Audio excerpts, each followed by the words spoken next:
오늘 말씀의 제목은 언약의 표로서 11조라는 제목으로 하나님 말씀 나누기를 원합니다. 오늘 우리가 읽은 본문은 11조를 강조하기 위해서 자주 쓰이는 본문입니다. 우리가 살고 있는 이 신약 시대에도 11조가 필요하고 11조를 해야 된다라는 것을 성도들에게 부추기 위해서 사용되는 본문이 오늘 본문입니다. 특별히 9절과 10절 말씀이 그러한 것인데요. 우리 10절 말씀 한번 읽어보겠습니다. 10절 읽겠습니다. 시작. 만군의 여호와가 이르노라 너희의 온전한 11조를 창고에 들여 나의 집에 양식이 있게 하고 그것으로 나를 시험하여 내가 하늘 문을 열고 너희에게 복을 쌓을 것이 없도록 붙지 아니하나 보라 라고 되어 있습니다.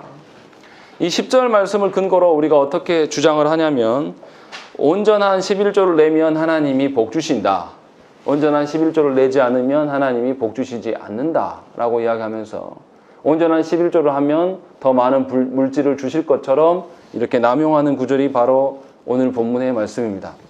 그런데 정말로 그 이야기를 하는 것일까요?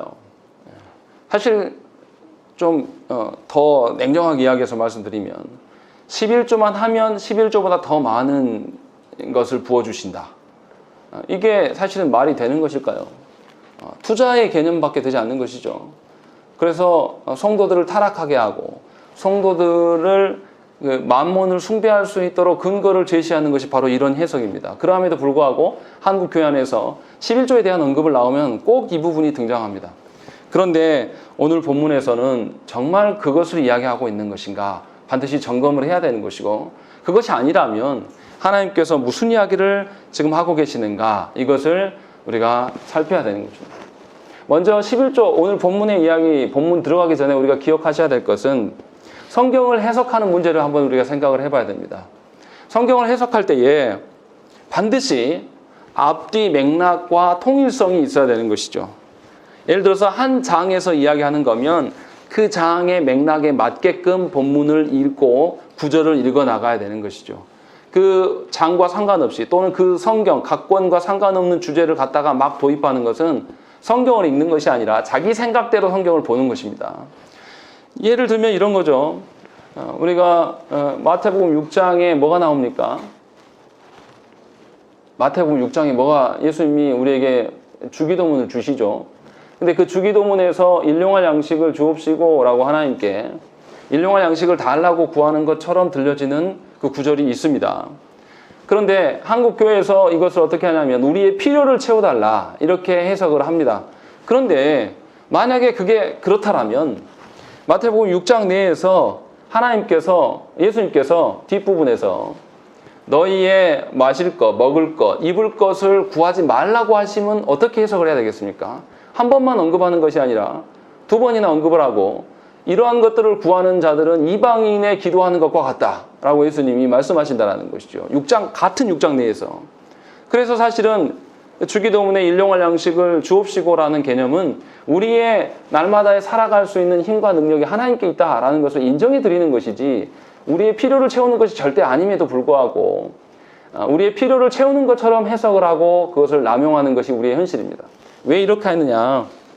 성경을 해석함에 있어서 앞뒤 맥락을 따지지 않고 자신이 보고 싶은 것만을 보면 그러한 결과를 가져올 수밖에 없다는 것이죠. 다시 말하면 성경을 해석할 때에 반드시 우리가 기억해야 될 것은 맥락적으로 통일성을 이루고 있는가, 그 장에서 과연 통일성을 이루며 해석되어지고 있는가라는 것을 보아야 된다는 것이죠. 그러니까 오늘 말씀도 말라기 전체의 맥락과 같은 것인가 라는 것을 찾아야 되는 것이고 또 3장 내에서도 정말로 11조를 온전하게 하라고 지금 이야기를 하는 것인가를 점검을 해야 되는 것이에요.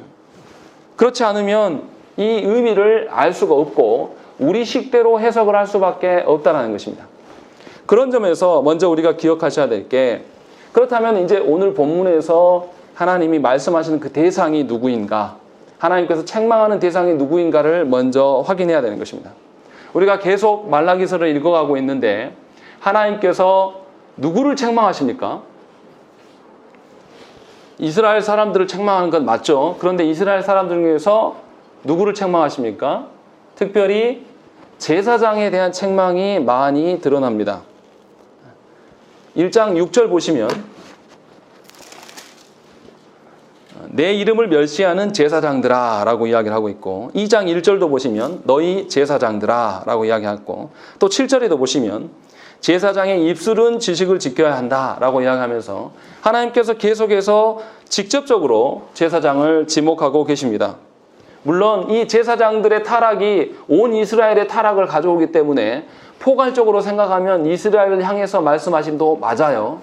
그러나 분명히 하나님께서 이 제사장들이 이스라엘의 그 백성들의 타락을 멈추게 하고 모본을 보여야 될 자들임을 계속해서 언급하시면서 이 책망의 대상자들이 백성이기 전에 1차적으로 제사장들을 향해 있음을 우리가 알 수 있다는 것이죠. 그래서 하나님께서 뭘 지적하시냐면 제사장의 직무가 무엇이냐라는 것들을 계속 언급을 하십니다. 우리 1장 7절 말씀 우리 한번 읽겠습니다. 1장 7절 읽겠습니다. 시작. 우리가 더러운 떡을 나의 제사장에 드리고도 말하기를 우리가 어떻게 주를 더럽게 하였나이까 하는도다. 이는 너희가 여호와의 식탁은 경멸히 여길 것이라 말하기 때문이라. 아멘. 여기 보시면 제사장들이 원래는 그 하나님께 바쳐지는 제물들을 감독해야 될 자들임을 이야기를 하고 있습니다. 그리고 그것을 검수하면서 온전한 것들을 하나님께 드릴 것들. 그런데 제사장들이 하나님께 더러운 떡을 드리고 있고, 또 이어지는 8절 말씀 우리가 다 보았지만 분명히 병든 짐승들을 제물로 삼아서 제사를 드리고 있음을 기록하고 있다는 것이죠. 한마디로 제사장이 자신의 직무를 유기함으로 말미암아서 하나님께 드려지는 예배와 하나님께 예배 드리는 그 성전이 더럽혀지고 있음을 하나님 계속 지적하신다는 것이죠.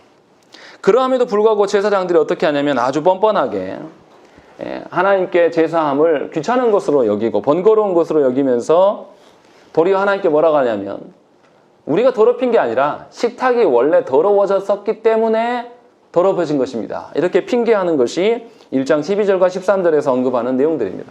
그러니까 이 사람들이 하나님 앞에서 얼마나 뻔뻔한 자들이고, 그러함에도 불구하고 이 자신의 직무에 대해서 자기는 책임이 없다라는 이야기를 하고 있는가를 하나님이 지적하셨고, 2장에서 이제 하나님께서 직접적으로 이 제사장들에 대해서 하나님께서 책망하시고, 또 레위와 세운 그 언약을 깨트린 이 제사장들을 나무라고 계신다는 것이죠. 원래 하나님께서 레위 언약을 통해서 하나님의 하나님 되심을, 하나님이 너희들과 만나주시고 너의 죄 문제를 해결하실 것이다 라는 것들을 이미 하셨다라는 것, 약속하셨다라는 것이죠.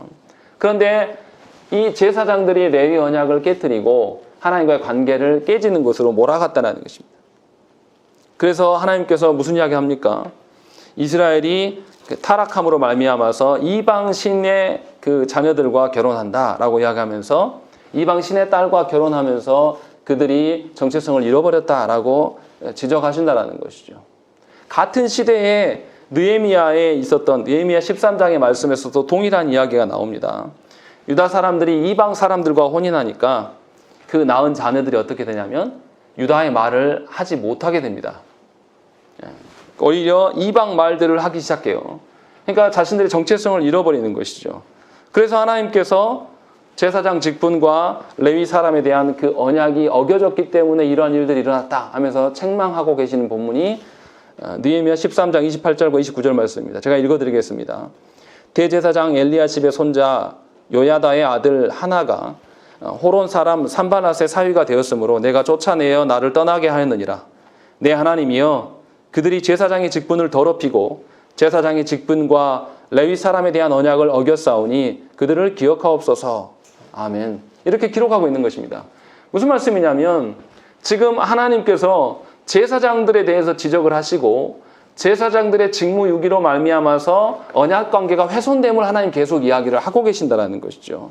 그러니까 말라기 전체에서 하나님이 누구를 향해서 지금 말씀하시느냐, 이스라엘 백성을 이야기하기 전에 이 언약의 책무를 감당해야 될 제사장들을 향해서 하나님 말씀하고 계시고, 실제로 말라기 내에서 레위와 세운 나의 언약이라는 언급을 3번이나 이야기를 하십니다. 찾아보시죠. 2장 4절, 5절, 8절 말씀에 보면 2장 4절에 보시면 만군의 여호와가 이르노라 내가 이 명령을 너에게 내린 것은 레위와 세운 나의 언약이 항상 있게 하려 함이다 라는 것이죠. 또 5절에도 레위와 세운 나의 언약은 생명과 평강의 언약이다. 이 언약으로 말미암아 너희 가운데 생명이 존재하는 것이고 평강이 있는 것이다 라고 하나님 말씀하신다는 것이죠. 그런데 8절에 보시면 너희는 옳은 길에서 떠나 많은 사람을 율법에 거스르게 하는도다. 나 만군의 여호와가 이르노니 너희가 레위의 언약을 깨트렸느니라 라는 것이죠. 그러니까 하나님께서 중점적으로 지금 말라기 전체에서 이야기하고 계시는 것은 이스라엘의 그 타락의 원인이 제사장들의 직무유기에 있는 것이고 이 제사장들이 하나님과 맺은 레위 언약을 깨트리면서 그러면서도 버젓이 제사장 직무를 감당하기를 원한다라는 것이죠. 그러니까 그들이 앞으로 제사하고 앞으로 뭐 하는 모든 것들이 하나님 보실 때는 가증한 것이고 더러운 것이라는 거죠. 그래서 하나님께서 그들의 제사함에 대해서 차라리 제사하지 말라고 하나님이 아파하시면서 그 말씀까지도 하신다는 것이죠. 그러니까 제사장들의 타락이 성전의 타락으로 이어졌고 결국은 이스라엘은 언약 관계에서 벗어날 수밖에 없는 것들을 이야기를 하고 계신다는 것이죠. 그런데 하나님께서 그 말씀을 하시고 나서 오늘 본문의 시작을 뭐라고 하십니까? 우리 6절 말씀 다시 읽어보겠습니다. 읽겠습니다. 시작. 나 여호와는 변하지 아니하나니 그러므로 야곱의 자손들아 너희가 소멸되지 아니하느니라. 분명히 하나님께서 앞에서 레위 언약이 깨트려짐으로 말미암아서 너희의 생명과 평강이 존재할 수 없다라는 것들을 이야기를 하셨어요. 그러니까 언약에 대해서 제사장들이 직무유기함으로 말미암아 언약이 깨트려지게 되었어요. 그런데 하나님은 뭐라고 하시냐면 나 여호와는 변하지 아니하신다. 언약 앞에 변함없으신 분이시다 라고 이야기를 하는 것이죠. 그래서 이 언약을 어떻게 이루십니까? 우리가 지난주에 보았던 말씀에 3장의 말씀 보시면 하나님께서 이 레위 자손을 깨끗하게 하고 그렇게 하실 하나님의 사자를 보낼 것이다. 이것이 3장 1절, 2절, 3절의 말씀이죠. 하나님의 사자를 보내셔서 너희들을 연단케 해서 너희를 다시 깨끗게 하고 언약을 갱신케 하시겠다라고 하나님이 말씀하신다는 것이죠. 그러니까 언약이 깨트려지지 않도록 하나님이 보호하시기 때문에 너희가 소멸되지 않았다라고 본문의 첫 시작을 이렇게 말씀하신다는 거죠. 그러면 정리하면 이런 거죠. 오늘 본문의 핵심적인 이야기는 제사장들에 대해서 하나님이 지명하고 계시고 이 제사장들이 뭘 했냐면 하나님의 언약을 깨트림이에요. 그런데 하나님은 이들을 살리기 위해서 언약을 하나님의 사자, 메시아를 통해서 지키실 것에 대한 이야기를 보여준다는 것이죠. 그런 맥락에서 보면 11조의 문제일까요? 아니면 하나님의 언약의 문제일까요? 이것은 보나마나 하나님의 언약의 문제임을 우리가 확실히 알 수 있다는 것입니다. 그러니까 백성들을 향해서 일단은 1차 수신자가 백성들이 아니에요. 분명히 제사장들입니다. 그러면 11조를 낼 것에 대한 이야기를 하는 게 아니라 제사장들은 11조를 냅니까? 안 냅니까? 수입이 없어요. 제사장들은 11조를 어떻게 해요? 걷어들여서 이 11조를 잘 관리하는 사람들이에요. 11조의 목적이 뭐냐면 가난한 자, 약한 자들을 돌보는 것도 목적이고 하나는 또 뭐냐면 이 레위 지파 사람들이 무슨 일을 합니까? 이 제사 드리는 모든 일들을 헌신하는 자들이에요. 그들이 제사에 헌신할 수 있도록 그들의 삶의 필요를 이 11조를 가지고 나누는 거예요. 그래서 이들이 하나님께 온전히 하나님 주신 직무에만 집중할 수 있도록 그래서 하나님께 온전한 언약관계가 예배가 형성될 수 있도록 그 일을 하도록 하나님께서 세워놓은 자들이란 말이에요. 그러니까 제사장의 임무는 지금 본문에서 11조 언급하는 것은 11조 낼 사람들에 대한 이야기를 하는 게 아니라 11조를 관리하는 사람들한테 지금 이야기를 하고 있는 거예요. 분명하게. 그것임을 우리가 알 수 있다는 것이죠. 그래서 하나님께서 무슨 이야기를 하냐면 8절 보시면 사람이 어찌 하나님의 것을 도둑질하겠느냐라고 이야기하는 것이죠. 분명히 11조를 내는 사람들에 대한 언급이 아니라 11조를 받아서 그것을 관리하는 제사장들에게 지금 이야기하는데 도둑질 이야기를 하고 있다는 것이죠. 그러니까 이 도둑질은 어떤 도둑질이냐면 하나님께 마땅히 드려야 될 것들을 안 드려서의 도둑질이 아니라 하나님께 드려야 될 것들을 백성들이 드렸는데 그 드린 것을 관리하는 자가 도둑질하는 것을 말하는 것이죠. 그것을 이야기하고 있다라는 것을 우리가 알 수 있다는 것이죠. 그러니까 11조를 바쳐서 11조가 온전하게 합당한 곳에 쓰여져야 되는데 이들이 하나님 앞에서 온전하게 쓰고 있지 않다. 지금 그 이야기를 하고 있는 것입니다. 재밌는 것은 구약 성경에서 하나님께서 11조를 내지 않기 때문에 그것에 대해서 화를 내시고 뭐라고 한 적이 한 군데도 없어요. 백성들이 11조를 내지 않았기 때문에 그들에게 책망하시면서 11조를 내라 이렇게 말씀하신 구절이 한 군데도 나타나지 않습니다. 이사야서 1장 11절부터 13절 말씀 보시면 여호와께서 말씀하시되 너희의 무수한 재물이 내게 무엇이 유익하뇨? 나는 수장의 번제와 살찐 짐승의 기름에 배불렀고 나는 숫송아지나 어린 양이나 수렴소의 피를 기뻐하지 아니하노라. 너희가 내 앞에 보이러 오니 이것을 누가 너희에게 요구하였느냐? 내 마당만 밟을 뿐이니라. 헛된 재물을 다시 가져오지 말라. 분향은 내가 가증히 여기는 바요. 월삭과 안식일과 대회로 모이는 것도 그러하니 성회와 아울러 악을 행하는 것을 내가 견디지 못하겠노라. 이렇게 하나님이 말씀하신다는 거죠. 그러니까 이스라엘 백성들은 지속적으로 꾸준히 하나님께 제사하였고 제물을 드렸습니다. 그런데 문제는 제물을 바치는 목적이 하나님의 언약 자손 되기 위하여서 하나님이 목적됨이 아니라 자신들의 풍요와 자신들의 안정을 위하여서 하나님께 이 제물을 드렸다는 것이죠. 그래서 하나님께서 마음을 떠난 예배, 하나님께 이미 떠나버린 평안과 안정, 이것을 추구하는 것에 대해서 하나님께서 굉장히 싫어하시고 이러한 일들이 언약을 파괴하는 일이다라고 하면서 하나님이 지적하셨다는 것이죠.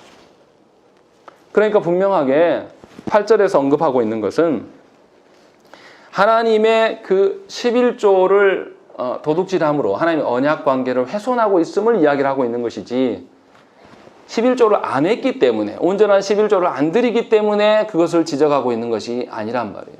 이 부분에서 저와 여러분들이 생각해야 될 부분이 무엇입니까? 여러분들이 11조만 여러분들의 수입의 10분의 1만 하나님께 딱 떼어드리면 내 할 일 다 했다? 그것이 아니에요. 11조의 원리라는 것은 무엇입니까? 이 모든 것이 다 하나님께 속한 것입니다. 라는 것을 인정해 드리는 거죠. 그러니까 윤정이가 용돈을 다 써서 11조 하긴 해.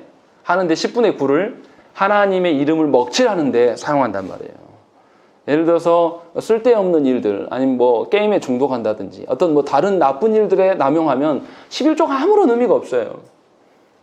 제가 윤정아 네 이야기해서 미안해. 네가 그렇게 했다는 게 아니야. 너를 이름 불러서 미안한데 성인들이 어떻게 합니까? 10분의 1만 하나님께 칼같이 잘라낼지는 모르지만 그들의 삶에 돈을 쓰는 것을 보면 전혀 하나님의 영광과 상관없는 일들을 활용하는 것입니다. 하나님이 주신 재물과 재산과 나의 능력과 나의 인생을 가지고 내 만족과 내 유익과 거짓된 평강을 위하여서 살아간단 말이죠. 그리고 그것을 자기 자녀들에게 주입시킵니다. 그러니까 아프면 예배 안 드려도 상관없는 것이고 마음을 들여서 하나님께 예배 드리는 게 아니라 의무적으로 예배 드리고 그렇게 하면 괜찮다라고 이야기를 하는 거예요. 그러니까 성도들이 어떻습니까? 11시 예배 때만 제일 많아요. 모든 교회가 다 그렇습니다. 오후에 하나님께 예배 드리는 것은 별로 중요하게 생각하지 않아요. 그냥 11시 예배는 내 그냥 인사치레 하러 오는 거죠. 그런 식으로 하나님을 섬긴단 말이에요. 그런 예배를 하나님 받으시겠냐 이 말이죠. 그럴 수 없다라는 거죠. 하나님께 11조를 드림이라는 것은 내 전 존재가 하나님의 것입니다. 내가 나머지 돈을 집행함에 있어서도 하나님을 의식하면서 내가 집행하겠습니다라는 것을 인정해 드리는 것이고 그것이 바로 언약 백성의 합당한 태도예요. 하나님의 언약 관계 안에서 내가 살아가겠노라라고 인정하는 것이 우리가 해야 될 일이란 말이죠. 그거 없이 하나님께 나와서 무언가 드리는 것 그것이 하나님 기뻐하실 수 있겠냐 이 말이죠. 그럴 수 없다라는 거죠. 그러니까 온전한 11조 이야기하는 게 아니에요. 본문은. 절대 그럴 수 없는 거죠.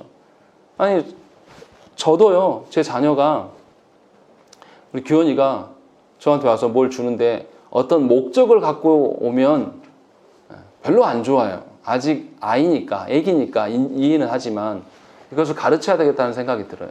근데 하나님께서 우리가 다른 목적으로 가져오는 걸 모르시겠냐 이 말이죠. 그럴 수 없다라는 거죠. 이미 하나님의 언약 관계를 깨트리는 거예요. 그런 방식으로 드리면 드릴수록 하나님을 무시하는 것이고 하나님 뭔가 부족해서 구걸하는 하나님처럼 우리가 만들어버리는 것이죠. 분명히 하나님께서 이것을 지적하고 계심을 저와 여러분들이 아셔야 된다는 거죠. 그래서 8절에서 무슨 이야기 합니까? 11조만을 언급하지 않아요. 우리 8절 말씀 다시 읽겠습니다. 시작. 사람이 어찌 하나님의 것을 도둑질하겠느냐. 그러나 너희는 나의 것을 도둑질하고도 말하기를 우리가 어떻게 주의 것을 도둑질하였나이까 하는도다. 이는 곧 11조와 봉헌물이라. 분명히 하나님께서 도둑질하였다라고 이야기하는데 이들이 뭐라고 합니까? 우리가 언제 도둑질했습니까? 10분의 1 했는데 내가 11조 생활하는데 왜 나한테 12것입니까? 이런 거죠. 그리고 하나님의 뜻대로 살지는 않아요. 분명히 직분자인데 직분자답지 않게 살아요. 어디서만 직분자입니까? 교회 안에서만 직분자고 세상에 나가면 상식이 통하지 않는 인간으로 살아가는 거죠. 그러면서 하나님의 이름을 가리우는 것들. 그러니까 자기 마음대로 살아가는 거예요. 자기 얼굴에 하나님의 이름이 걸려있다는 것을 전혀 의식하지 않는 그런 삶. 그리고 하나님 또 무엇을 지적하십니까? 11조뿐만 아니라 봉헌물까지 너희가 도둑질했다라고 이야기를 하는 것입니다. 이 봉헌물이 무엇입니까? 아까 말씀드린 것처럼 처음 하나님께서 성막을 세우고 난 이후에 이스라엘의 각 지파의 지휘관들한테 레위인에게 줄 것들을 명령하십니다. 그래서 레위인들이 온전히 회막 봉사하는 일에 집중할 수 있도록 하나님께서 다른 제물을 만들어 놓으신 것이죠. 2장 13절 말씀 보면 이렇게 나옵니다. 2장 13절 말씀 우리 함께 읽겠습니다. 읽겠습니다. 시작. 너희가 이런 일도 행하나니 곧 눈물과 울음과 탄식으로 여호와의 제단을 가리게 하는도다. 그러므로 여호와께서 다시는 너희의 봉헌물을 돌아보지도 아니하시며 그것을 너희 손에서 기꺼이 받지도 아니하시거늘. 예, 이 하나님께 봉헌물을 바칠 때도 어떤 마음이냐면 감정적으로 자기의 욕망을 채우기 위해서 하나님께 불쌍한 척하면서 자신의 간절함을 근거로 들어달라고 하나님께 요구한다는 거죠. 그때 하나님 뭐라고 하십니까? 돌아보지도 아니하시고 받지도 아니하시겠다라고 말씀하신다는 것이죠. 그러니까 이 지금 제사장들이 하나님께 드려진 11조와 봉헌물까지도 관리를 엉터리로 하고 있는 것이죠. 그런데 하나님께서는 그들을 향해서 뭐라고 하시냐면 3장 2절과 3절 아까 말씀드린 대로 하나님의 사자를 보내셔서 너희 자손을 깨끗게 하시고 더러워진 재물을 공의롭게 하시겠다. 그래서 온전한 것들을 다시금 세워나가겠다 하나님이 말씀하고 계신다는 거죠. 그러니까 원래 11조와 봉헌물의 수혜자, 그 수혜자들이 누구냐면 가난하고 연약한 자들 또 레위지파에게 온전하게 드려질 것들, 이것을 하나님께서 나무라고 계시는 것이죠. 원래 그들에게 가야 될 11조와 봉헌물을 도둑질하고 착취하는 이 레위인들을 지적하시면서 하나님이 이야기를 하고 계신다는 거죠. 그러면서 하나님이 은혜를 베푸시는 거예요. 7절 말씀 우리 한번 읽겠습니다. 읽겠습니다. 시작. 만군의 여호와가 이르노라. 너희 조상들의 날로부터 너희가 나의 규례를 떠나 지키지 아니하였도다. 그런즉 내게로 돌아오라. 그리하면 나도 너희에게로 돌아가리라 하였더니 너희가 이르기를 우리가 어떻게 하여야 돌아가리까 하는도다. 예, 하나님은 이러한 타락한 자들에게 뭐라고 하시냐면 너희뿐만 아니라 너희 조상들 때부터 너희가 그런 방식으로 나에게 제사를 드렸다, 제물을 드렸다 라고 하면서 하나님이 그러함에도 하나님 뭐라고 하냐면 내게로 돌아와라. 너희가 돌아올 수 있는 길을 내가 사자를 보내셔서 그 일을 열어놓겠다 라고 하나님 말씀하신다는 거예요. 근데 그들이 뭐라고 대답합니까? 우리가 어떻게 하여야 돌아가리까? 이렇게 되어 있어요. 우리 성경에 보니까 이렇게 되어 있는 것이지 사실은 비꼬는 겁니다.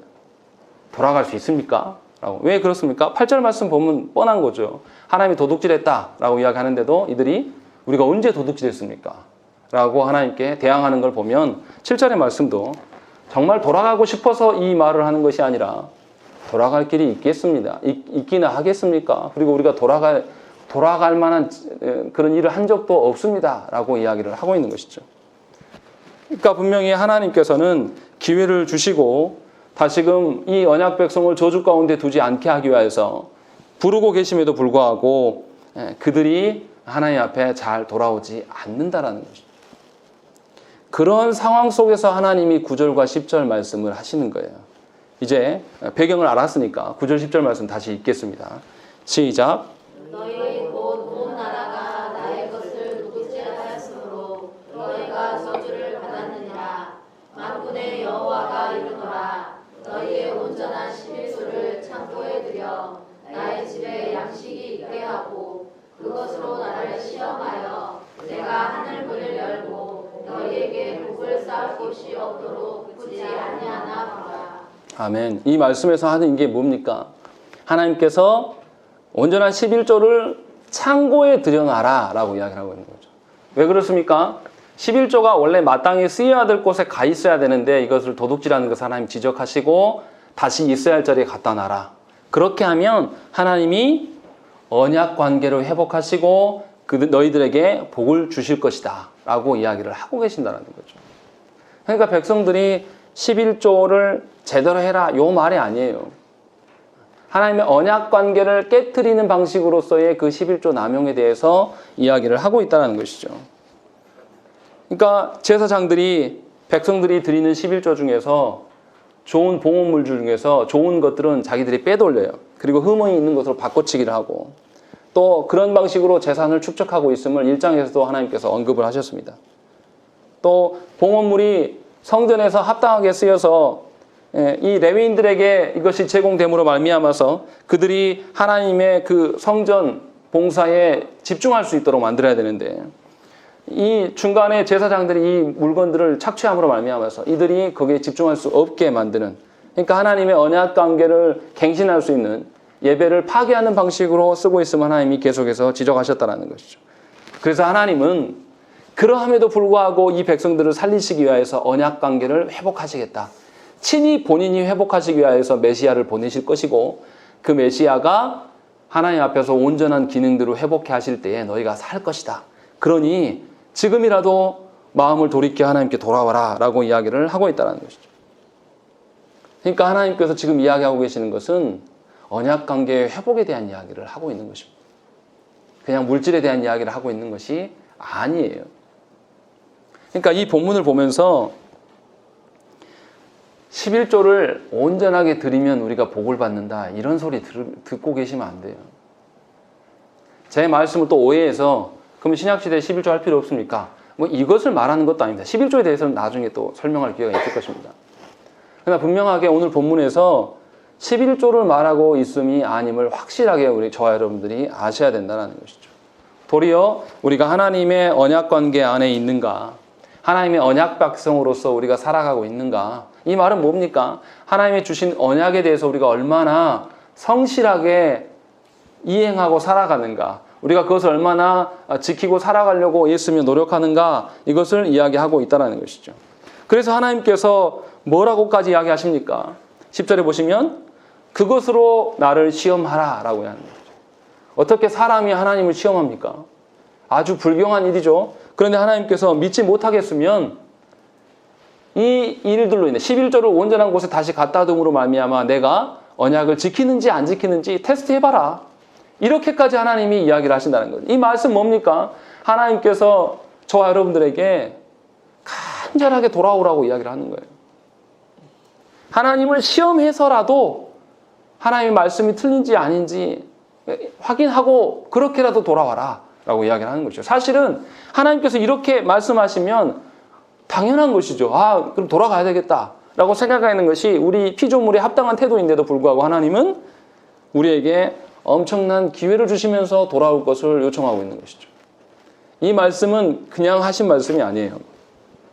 신명기 26장 15절의 말씀이 반영된 것입니다.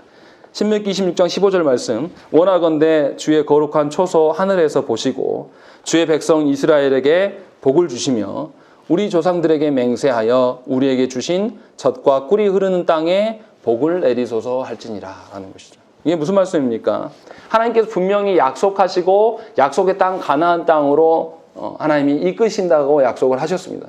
그러니까 이스라엘 백성들이 거기에서 화답하면서 뭐라고 하냐면 하나님이 언약하신 대로 그 땅에서 우리에게 복을 주실 것을 우리가 믿습니다 라고 이야기를 하고 있는 거죠. 신앙 고백을 하고 있는 거예요. 그러니까 하나님께서 역으로 지금 이야기하는 거죠. 돌아오지 않는 자들에게 너희 내가 약속하였으니까 믿고 돌아오면 내가 반드시 복을 주겠다. 나를 못 믿겠으면 시험해봐라. 라고 하나님 지금 이 이야기를 하고 계신다는 것이죠. 그러니까 하나님께서 얼마나 저와 여러분들 향해서 돌아오기를 하나님 원하십니까? 우리의 삶에서 우리가 언약 백성답게 살게 하시기 위해서 하나님이 얼마나 많이 열어놓고 계시는가를 저러분들 아셔야 된다는 것이죠. 여기 본문을 가지고 그런데도 놀랍게도 이 본문을 읽으면서 성도들에게 온전한 11조를 하는 사람이 물질의 복을 받는다. 이렇게 설교하는 것은 말도 안 되는 것이고 하나님을 기만하는 것이고 하나님의 언약을 욕보이는 것입니다. 그런데 한국교회에서는 무슨 이야기까지 합니까? 12.1조만 하지 마시고 12.2조, 3조를 하는 복이 있다고 소리를 하는 거예요. 하나님 앞에서 하나님을 조롱하는 것이 극한에 이른 거예요. 그런데 이것이 그들만의 이야기입니까? 아까도 말씀드렸지만 저와 여러분들의 삶이 진정으로 하나님의 언약 백성답게 드러내면서 살아가냐 이 말이에요. 하나님 주신 말씀을 내 마음에 심중에 두고 내가 하나님의 언약을 지킴으로 말미암아서 하나님의 그 이름을 드높이기 위해서 내 인생을 사냐 이 말이에요. 아니지 않습니까? 내 형편과 상황대로 내가 하나님께 예배함도 내 형편과 상황 따라서 내 마음대로 그냥 하는 거죠. 그러면서 우리는 뭐라고 합니까? 하나도 그냥 개의치 않아요. 오히려 사람들한테 부끄러울까 봐 그것을 염려하지 하나님 앞에서 내가 어떠한 것인가를 확인하지 않는다라는 것이죠. 그러나 하나님은 그런 우리들을 죽이지 아니하시고 여전히 기회를 주십니다. 그냥 기다려주시는 것이 아니에요. 어떤 은혜를 우리에게 주십니까? 예수 그리스도를 우리에게 주셨다라는 것이죠. 그렇게 배은망덕한 악독하고 고집스러운 우리들을 향해서 예수 그리스도를 보내주셔서 무엇을 하셨습니까? 우리의 더러운 예배와 우리 하나님께 드려지지 못하는 우리의 삶을 예수 그리스도로 말미암아 씻어주시겠다라고 약속하시고 또 예수 그리스도를 말미암아서 예수 그리스도께서 온전한 부활체로서 우리에게 존재하셔서 우리가 성부 하나님께 나아갈 수 있는 길을 완전하게 열어놓으셨어요. 예수님 지금 무엇 하십니까? 지금도 깨어나지 못하고 잠자는 자들의 영혼을 위하여서 성부 우편에 앉으셔서 하나님께 구하고 계시는 거예요. 우리를 변호하시면서 우리가 다시금 하나님께 돌아갈 수 있는 길을 여시기 위하여서 예수 그리스도께서는 일하고 계신다는 것이죠. 그렇게 하나님께서 우리의 언약에 대해서 회복시키고 갱신케 하시면서 우리에게 돌아올 길을 열고 계신다는 것입니다. 그럼 우리가 무엇을 해야 되겠습니까? 하나님께 돌이켜야 됩니다. 우리의 전반적인 삶의 문제나 우리의 그 인생의 목표나 목적이 과연 하나님의 영광과 부합된 일인가를 우리가 살피셔야 되는 것이죠. 이 본문을 읽으면서 도리어 우리가 하나님께 죄스럽게 여기시며 우리가 하나님의 복을 누릴 수 있는 자들이었는데 우리가 그것을 전혀 염두에 두지 않고 하나님이 복 주시겠다라는 그 복이 무엇인지도 관심도 없고 이 땅에 썩어 없어질 복을 향해서 오늘도 우리가 열심히 살아가는 우리의 그 한계를 보면서 하나님께 회개해야 됩니다.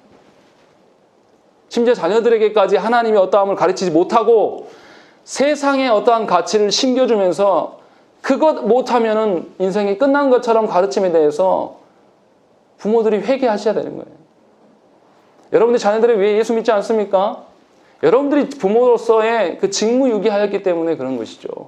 제사장들이 직무유기함이라 말미암아 온 이스라엘이 타락한 것처럼 부모가 하나님 앞에 온전한 자신의 직무를 행하지 않는 거예요. 물론 영혼의 변화는 하나님이 하시는 게 맞아요. 그러나 하나님께서 우리에게 분명히 기회를 주셨습니다. 기회를 주셔서 하나님의 언약 자손을 길러낼 것들을 우리에게 명령하시려고 자녀를 주신 것이지 저와 여러분들의 만족스럽게 내가 원하는 방식대로 즐겨가기 위해서 내가 이루지 못한 일들을 자녀에게 투영시키기 위하여서 하나님 자녀 주신 적이 없다는 것입니다. 그러니까 분명히 저와 여러분들이 얼마나 악한 존재인가를 보셔야 돼요. 하나님이 주신 것까지도 나의 만족과 유익을 위해서 남용하는 자들. 제사장들이 11조와 봉헌물들을 자기 마음대로 남용한 것처럼 우리가 하나님의 자녀들을 우리가 남용합니다. 그리고 하나님 나라에 이르렀을 때에 심판대 앞에서 우리는 하나님 물으실 거예요. 심판대 앞에서 우리 자녀들과 동일하게 선 자리에서 하나님이 물으실 거예요. 네가 이 자녀를 얼마나 남용했는지를 다 여실히 보여주시면서 물으실 것입니다. 헛된 것을 구하지 마십시오. 사람들의 눈을 의식하지 마세요. 하나님께서 저와 여러분들을 어떻게 보고 계시는가? 하나님께서 나의 일상을 어떻게 지켜보실까를 염려하시라는 거죠. 그냥 이 시간, 한 시간 나와서 목사 눈에 어떻게 보일까? 사람 눈에 어떻게 비춰질까? 이런 것 따위 신경 쓰지 마시고 하나님께서 여러분을 어떻게 보실까를 염려하시라는 것이죠. 그러면 여러분의 일상의 삶의 주인이 하나님이 되십니다. 여러분들이 집에 돌아가시고 여러분들이 직장에 돌아가셔도 하나님을 의식하면서 살아갈 수밖에 없어요. 하나님을 의식하며 살아가는데 내 뜻대로, 내 마음대로, 내 욕망대로 살아갈 수가 있겠습니까? 하나님을 의식하는데 몰상식이고 맹신도적인 삶을 살 수 있겠냐 이 말이에요. 그럴 수 없는 거죠. 세상에 연약한 자들에게 더 여유를 가질 수밖에 없고 내가 하나님의 은혜를 받은 자이기 때문에 전반적인 삶이 하나님의 뜻대로 이루어지는 것이고 세상의 기준으로 봤을 때도 상식적인 인간이 될 수밖에 없다는 것이죠. 이것이 하나님께서 말씀하시는 언약 백성의 삶의 태도고 언약 백성의 정체성임을 저와 여러분들이 분명히 아셔야 되는 것입니다. 그러니까 그리스도인들이 세상에서 더 바르게 살아야 됩니다. 하나님의 이름 때문에. 또 그리스도인들이 자녀들과 부모에 대해서 더 공경하고 존중할 줄 알아야 되는 거예요. 하나님의 이름 때문에. 지금 하나님께서 우리에게 지금 이것을 요청하고 계신다는 것이죠. 아직도 기회는 있습니다. 하나님께서 분명히 우리에게 하나님의 복이 어떠한 것인가를 우리에게 적용하기를 원하신다는 것이죠. 하나님께서 예수 그리스도로 말미암아서 이 땅을 회복하실 때 어떠한 일이 일어납니까? 택한 백성들, 혈통적으로 택한 것이 아니라 하나님의 언약 백성으로서의 이방인 쟤들까지도 다 하나님께 나와서 경배하게 될 날이 오게 된다는 것입니다. 저 여러분들은 그 날을 소망하면서 사셔야 되는 거죠. 그때 하나님께서 우리를 갱신케 하시고 회복케 하셔서 하나님의 다스림 가운데 우리를 함께 서게 하실 그날이 바로 예수 그리스도의 재림의 날이고 우리의 회복의 날임을 기억하시고 그것을 근거로 오늘을 사십시오. 그래서 하나님의 언약 백성다운 삶을 우리가 온전히 드러내는 자로, 그래서 하나님 나라의 그 모습이 어떠한 것인가를 저와 여러분들에게 하나님께서 맡겨두셨습니다. 이것을 감사히 여기고 하루하루를 사시는 저와 여러분 되시기를 간절히 축원합니다. 우리 함께 기도하겠습니다.